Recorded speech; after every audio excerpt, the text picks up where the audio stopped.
guys! Long time no talk. Sorry again, I haven't made a lot of videos. I've just been super busy with life. I work full time. I'm going back to school, so anyways, enough excuses. This video I'm going to discuss my current favorites. I like to do current favorite videos instead of monthly favorites because for me my favorites don't really change all too often, or like I'll only have a couple per month, so I figured I'll put all my things together that I am liking right now and discuss them. So let's start off with makeup. I have been loving, I just got this a little while ago, it is the Makeup Forever Star Powder in shade number 90940. So the Star Powder by Makeup Forever is like an iridescent duochrome loose powder. You could use it as an eyeshadow, as a highlight, as an eyeshadow topper. You could put it over lipstick. So basically what it is a iridescent, meaning white with different types of reflex in it. So the one that I got is white with almost a pink rose reflect, and they also have one that is white with a blue reflect, and it's not like, it's not stark Snow White. It's gonna be like somewhat glittery, so you're not gonna get a stark white shadow. But as you can see today, I have it on my lid and you see the kind of reflex of pink and rose in there. I also have it on my brow bone highlight and on my face. So I've been really liking this powder. For eyeshadow, what I do is I wet a brush and then I'll tap it into the Star Powder and tap it on my lid, and it really helps. I find it stick a little bit better since it is a loose powder, and it also helps the iridescency, is that even a word? Iridescency shine through in the powder. Next favorite is the Smashbox contour sticks. I have been wanting, first of all, to cream contour for a long time, but I just don't find the market is really saturated with them yet. I know Anastasia has a cream contour palette, which I was looking into, but I feel like I'd only use half of the colors in it. I want a highlight, a cream contour, and that's about it, honestly. I mean, this comes with a cream contour, cream bronzer, and a cream highlight. So the bronzer I'm here nor there on. But I had been eyeing these for a while. The price is a little bit hefty, that's why I was kind of on the edge about it. It's about $52 Canadian. But I found like there was nothing else I really wanted. I ended up trying one from Sephora, which is a contour on one. It's still a pencil. It was a contour on one end and a highlight on one, but the contour was way too orange and it was the lightest shade. Contour, you're supposed to have an ashy, somewhat taupey undertone to it because you're contouring your face, creating a shadow. There's no orange shadows, right? You know, when you look at a shadow, it has somewhat a darkish gray tone to it. That's what you want in a contour. So with the Smashbox sticks, the contour is a taupey kind of brown color. The highlight is the perfect color. The bronzer I'm still not 100% on. I don't really use it as much, but I find that these are really creamy, really blendable, and I'm still getting used to them, but so far so good. So the next product is a Smashbox product as well. It is their Always On Matte Liquid Lipsticks. I did a review on them, like a first impressions review, when I got two previous colors. They're back there. It's kind of like an orange color and a pink one. But this one, which is the one that I wanted, called Steppin Out is the shade. This one was sold out when I went and bought it because it wasn't in stores yet. I bought it online first on Sephora. So this one was sold out and I was kind of bummed about it, but I finally got my hands on it. The Always On Matte Liquid Lipsticks, which is the full name of this product, they're one of my favorite liquid lipsticks. They last all day, they're not drying, they make your lips look really healthy, and this color is, I love it so much. It's like my go-to. It's a, let's see if I can swatch it, light brown. I've been obsessed with brown shades this summer. So it's right there. It's going to show a little bit more orange on camera, but that is it right there. And it's the perfect kind of go-to nude color. It's not too muted, so it won't white your face out, and it's not too dark that you know, sometimes if you don't want a super dark brown like this is the perfect color. So yeah, this one is Steppin Out. My next favorite are two brushes from Morphe that I ordered online. So the first one is a Morphe M501, and this one is like a small tapered highlight brush compared to my Sigma F35, which is what I usually use for highlighting. This one is much smaller, and what I will use this for is I'll use this to highlight my cheekbones, get all the bigger areas, and then I'll use this one to highlight like the very tops of my cheekbones, the tip of my nose. It's a little bit smaller so I can get in the smaller places with it. And what I will tend to do is take something like the Makeup Forever Star Powder or something a little bit more like popping than my actual highlight that, say I'll use Becca. I'll put a Makeup Forever powder on top to make the highlight a little bit more dimensional and stand out a little bit more on my face. So yep, the Morphe M501. And then the second Morphe brush I have is the E27. It reminds me a lot of the Sigma E40 brush.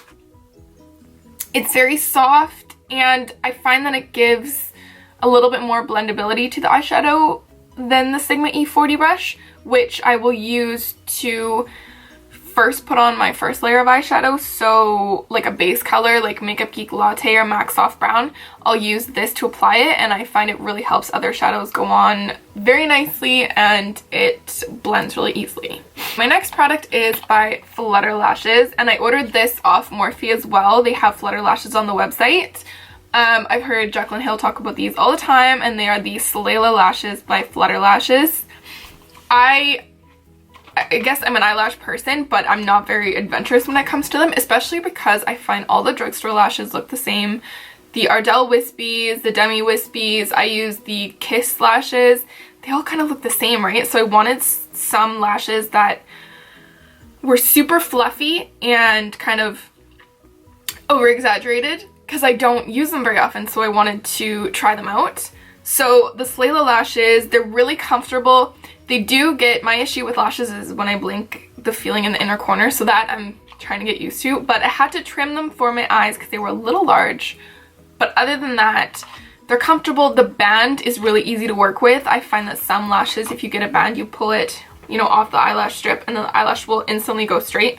That is such a pain in the ass to work with because then they'll sit straight on your eye. These ones sit curved and they apply really nicely and they last all day. The Kiss lashes I find sometimes do come off in the inner corner, but I haven't had a problem with the Slayla lashes doing that. So yeah, I'm really stoked about that. Today I have on Intoxicated Lashes by Flutterlashes. It's the first time I've worn these style, so I will tell you my opinion later, but so far so good. And my last makeup favorite is the Glow Kit by Anastasia Beverly Hills. I got the shade Sweets. I got this shade off the Anastasia website because I don't think this one's in Sephora stores yet. And the reason I didn't want any of the Sephora stores ones are because they're just, I mean, I have highlight colors that are the shades that are in that palette. So this one I find is a little bit, was a little bit different in the shade range. It has a kind of purple with blue undertones, a orangey, your typical bronze shade, and then a white with blue undertones. Whereas most of my highlighters and then a lot of the Anastasia kits that are in Sephora are bronze shades, so I didn't really feel like I would use all of them. So I ordered this one online. Unfortunately, Butterscotch, which is the shade right here, came broken, so I just pressed it back together with a little bit of alcohol. It still does not look very pleasant, but it applies fine. So we've got Marshmallow right here, Sassy Grape, Taffy, and then Butterscotch. So I was really stoked on these two, Marshmallow and Sassy Grape, because they're super different, but Marshmallow is gorgeous as a highlight. Just, it really brightens up your face, and it's not a subtle highlight, but, you know, it's kind of one of those different white highlights. I don't know if I can see. So as you can see right there, that one's Marshmallow, and Sassy Grape right there. Let's bring a better swatch. Butterscotch, which is like your typical bronze highlight, and then Taffy, which is a orangey kind of highlight. So the kit applies really nicely. I have no complaints about it, just besides the fact that one of them came broken. The packaging is absolutely stunning. I love Anastasia's packaging.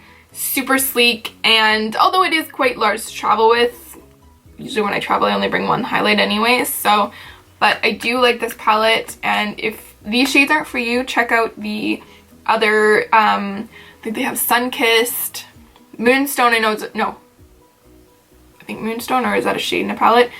That one's really popular, so she's got a lot of other glow kits as well. So now for non-makeup favorites, I have a favorite fragrance of the month, and this one is Nirvana White by Elizabeth and James, which is only sold exclusively at Sephora or on the Elizabeth and James website, I believe. This is a shade by Mary-Kate and Ashley's brand. Scent is so nice. It's a summer scent. It's florally, but it's also warm, and oh, it smells so good. It does last. It depends on the day, I guess. I find sometimes it doesn't last very long, but then other days, like yesterday I wore it, it lasted all day on me. So I don't know. I think it has to do with like your body chemistry and your body temperature, but I have a problem with a lot of perfumes not lasting on me. So this one's kind of average in longevity for me, but regardless, I love the scent. I want to get the Nirvana Black scent. I love that one as well. I feel like that's like a warm kind of fall scent though, so I'm waiting a little bit, plus I just got this one. So yeah, this one is a really, really nice perfume scent. Another favorite is a French press. I got this for my birthday. I have been wanting a French press for so long because my aunt has one at her cabin that we stay at sometimes. Find that I'm a coffee fiend, if you didn't know. I find that it just makes such good tasting coffee. Also, you don't really need, like, if you're going traveling, you can just bring this and you don't need a coffee maker. It's super easy. You just boil some water, put the ground coffee in the bottom, let it steep, and then you press this down and you have some delicious tasting coffee. And last but not least, it is the Taste of Home Halloween edition magazine. I know it's mid-September, but my boyfriend gets this for me every year, and I probably don't cook half the stuff in here, but it really just gets me into the fall spirit, I find. It's got some really good Halloween kind of like treat recipes in here. It also has good stews and chili recipes, which I love making in the fall, some like warm recipes. So yeah, I love getting this every year. I have like a collection back there on my bookshelf, but it really gets me in the fall spirit and gives me some new ideas to cook for fall. I mean, why not, right? It's got some good Halloween movie night recipes in here, so that's why I love it. So that is all for my current favorites. I really hope you guys enjoyed, and let me know what your favorites are down below. I like hearing what everyone likes for the month, because then I can maybe get my hands on it. Why not, right? So anyways, I hope I inspired you to possibly check out some new products on the market. So anyways, thanks for watching, and I'll talk to you guys in my next video. Bye!